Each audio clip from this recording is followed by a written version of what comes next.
हमारे एक भाई साहब हैं, पेशे से वकील हैं। उन्होंने आज सुबह सवेरे हम भाइयों वाले ग्रुप में एक फ़ोटो डाली। फ़ोटो में एक बच्चा था, साथ में एक दावा कि ये 14 साल का बच्चा है, इसने 6-8 महीने पहले ही कोरोना की भविष्यवाणी कर दी थी और इसने इसका इलाज भी बताया। हमने तुरंत भाई साहब को एक खबर भेजी लल्लन टॉप की, जिसमें इस वायरल मैसेज की सत्यता हमारी पड़ताल टीम ने जांची थी।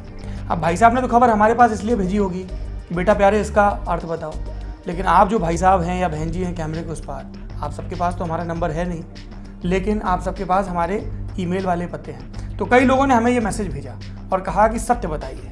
उन भाई साहब को लिंक भेजा, आपको वीडियो में समझाते हैं सत्य क्या है। देखिए इस बच्चे की फ़ोटो और इसके साथ का दावा खूब वायरल हो रहा है। 14 साल का बच्चा, नाम अभिज्ञानंद है। काफ़ी लंबा चौड़ा दावा है, इसका वीडियो भी चल रहा है। अभी आपको दावा बता देते हैं क्या है जो सोशल मीडिया पे किया जा रहा है। 14 साल का बच्चा जिसका नाम अभिज्ञानंद है, कर्नाटक का रहने वाला, 1.5 साल पहले यूट्यूब चैनल कंसाइंस पे भविष्यवाणी की कि 2020 में मनुष्य और इंसान के बीच में भयानक जंग होगी, पूरी दुनिया में त्राहिमाम। 31 अप्रैल 2020 से अचानक बीमारी में विस्फोट होगा, कई देश समझ आएंगे, वही सुरक्षित रहेगा जो घर में रहेगा, बाकी सब खत्म। 29 मई तक विश्व की 80% आबादी वायरस से ग्रसित, 20% आबादी खत्म हो जाएगी। 30 मई से सुधार, 5 सितंबर तक सुधार चलेगा। अंतिम मौत 10 सितंबर को, उसके बाद वायरस पूरी तरह से खत्म, लेकिन इसके बाद कई देश भुखमरी से ग्रसित हो जाएंगे, लूटपाट मचाएंगे, कई देश वर्चस्व खो देंगे। जब इस बालक ने वीडियो डाला तो कई लोगों ने और भविष्यकर्ताओं ने इसका मजाक उड़ाया, लेकिन आज जब इसकी भविष्यवाणी वाला वीडियो सही हुआ तो सब लोग इसको पूछ रहे हैं। ये मैसेज है इस वीडियो में, है ना, ये देखिए। उसके बाद एक वीडियो और चल रहा है इसी बच्चे का, जिसमें कहा जा रहा है कि अभिज्ञानंद ने दावा किया है कि भगवान राम और कृष्ण का नाम लेने से कोरोना खत्म हो जाएगा। ये वीडियो भी शेयर हो रहे हैं, आपको स्क्रीन पे नजर आ रहा होगा। तो अब देख लिया आपने दोनों वीडियो कर्नाटक के इस बच्चे का। अब इसमें 2 तरह के दावे समझ में आए। पहला कि अभिज्ञानंद ने कोरोना वायरस की भविष्यवाणी 1.5 साल पहले कर दी थी, और दूसरा कि मंत्रोच्चार से कोरोना खत्म हो जाएगा। अब सबसे पहले तो हमने अभी के यूट्यूब चैनल को खोजा, कंसाइंस को, उस पर हमें वीडियो मिला। इसका टाइटल था severe danger to the world from November 2019 to April 2020, Abhigya in English and Hindi. ये ज्योतिषी होने का दावा करते हैं। इनका दावा था कि दुनिया पे बड़ा खतरा आएगा।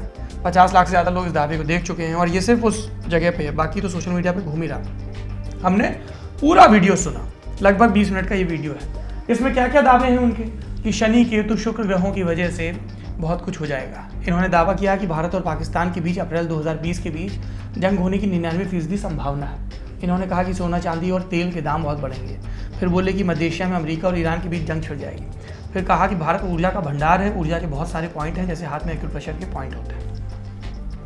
इन्होंने पहले ये बात अंग्रेजी में कही, फिर आखिरी के 5 मिनट में हिंदी में समझाई। अब देखिए सबसे पहली बात, इन्होंने कहा कि नवंबर 2019 से अप्रैल 2020 के बीच भारत पाकिस्तान की जंग होगी। जंग नहीं हुई, आपको भी पता है, हमें भी पता है। सीज़फायर उल्लंघन की घटनाएं हुई हैं, लेकिन ये पहले भी होती रही हैं। दूसरी चीज़, इन्होंने कहा कि सोने, चांदी और तेल के दाम बढ़ेंगे। हम सबको पता है कच्चे तेल के दामों में भयानक गिरावट आई है। रही सोने चांदी की बात, तो इसके दाम घटते बढ़ते रहते हैं। तीसरा दावा, अमेरिका ईरान के बीच जंग 2019 से तल्खी है, लेकिन जंग नहीं हुई है, और जब इन भाई साहब ने भविष्यवाणी की थी तब भी तल्खी ही थी। चौथा दावा, भारत में ऊर्जा के बहुत से पॉइंट हैं, जैसे हाथ में एक्यूप्रेशर के पॉइंट होते हैं। इसे साबित करता हुआ कोई भी साइंटिफिक रिसर्च उपलब्ध नहीं है। अभी ने 2 दावे और किए। क्या? नास्तिकता दुनिया की समस्याओं की जड़ है, ये पूरी दुनिया में फैला है। और दूसरा, ज्योतिष निदान, भविष्यवाणी और इलाज करने वाला टूल है। दुनिया में ज्योतिष से कुछ भी ठीक किया जा सकता है। लेकिन नास्तिकता दुनिया की समस्याओं की जड़ है, इसका उलट कई लोग कहते हैं कि आस्तिकता दुनिया में समस्याओं की जड़ है। आज मैं लल्लन टॉप शो कर रहा था, उसमें आया कि जलीकट्टू का जो बैल होता है उसको लोग शुभ मानते हैं, तो वो बैल मर गया तो हज़ारों लोग पहुंच गए उसकी शव यात्रा में। तबलीगी जमात का तमाशा हमने देखा है। रामनवमी के दौरान कई यात्राएं निकली गई, उसमें कैसे भीड़ पहुंची ये हमने देखा है। जबकि सरकार और वैज्ञानिक बार बार कह रहे हैं कि कोविड-19 की लड़ाई, कोरोना वायरस के खिलाफ इस लड़ाई में सोशल डिस्टेंसिंग बहुत अहम हथियार है। तो हमें कैसे हम मान लें कि आस्तिकता अहम है। अब इसमें कई लोग कह सकते हैं कि नहीं साहब वो लोग तो धर्मांध लोग थे। तो ये बहुत विवाद का विषय का, वाद विवाद संवाद का विषय है कि आस्तिकता दुरुस्त है कि नास्तिकता दुरुस्त है। लेकिन बीमारी के संदर्भ में मैं यही कहूँगा कि साइंटिफिक टेम्परामेंट दुरुस्त है। और साइंटिफिक टेम्परामेंट या साइंस किसी ईश्वर की अवधारणा में यकीन नहीं करती है। वो जो उपलब्ध फैक्ट्स हैं उन फैक्ट्स पर, एक्सपेरिमेंट्स पर और थ्योरीज पर यकीन करती है और अपने आप को लगातार रिवाइज करती रहती है। आज की तारीख में कोविड-19 से लड़ने के लिए हमें क्या चाहिए? साइंटिस्टों की ज़रूरत है जो लैब में एक्सपेरिमेंट कर रहे हैं, जिससे इस वायरस को दूर भगाया जा सके। इसके इतर अगर कोई दावा करता है कि ईश्वर का नाम लेने से, किसी भी ईश्वर का नाम लेने से या मंत्र पढ़ने से कुछ होगा, तो वो गलत दावा करता है। इसलिए हम आस्तिकता नास्तिकता की बहस में ना पढ़ें तो ज़्यादा अच्छा है। दूसरी बात कहा गया कि जो भविष्यवाणी है वो टूल होती हैं।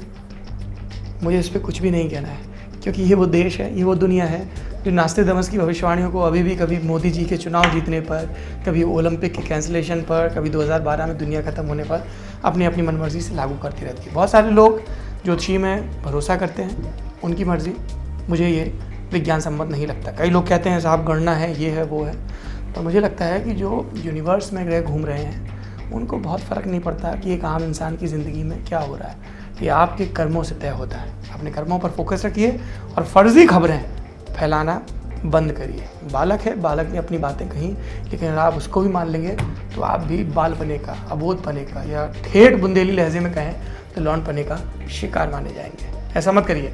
सोशल मीडिया पर कोई वीडियो आया, कोई पोस्ट आई जिसकी सत्यता संदिग्ध लग रही है, भेजिए पड़ताल के लिए। हमारा पता है पड़तालमेल@gmail.com। ये पड़ताल हमने की और इसमें हमने आपको बता दिया कि अभी का दावा दुरुस्त नहीं है। मंत्रों के उच्चारण से कोरोना ठीक नहीं होता है और ताली बजाने से भी नहीं होता है, थाली बजाने से भी नहीं होता है। खुद नरेंद्र मोदी सरकार के नियंत्रण में जो एजेंसी है प्रेस इंफॉर्मेशन ब्यूरो, उसका जो ट्विटर हैंडल है PIB फैक्ट चेक, उसने भी ये बात कही कि किसी भी वाइब्रेशन से, किसी भी इस तरह की चीज़ से इलाज नहीं होता है।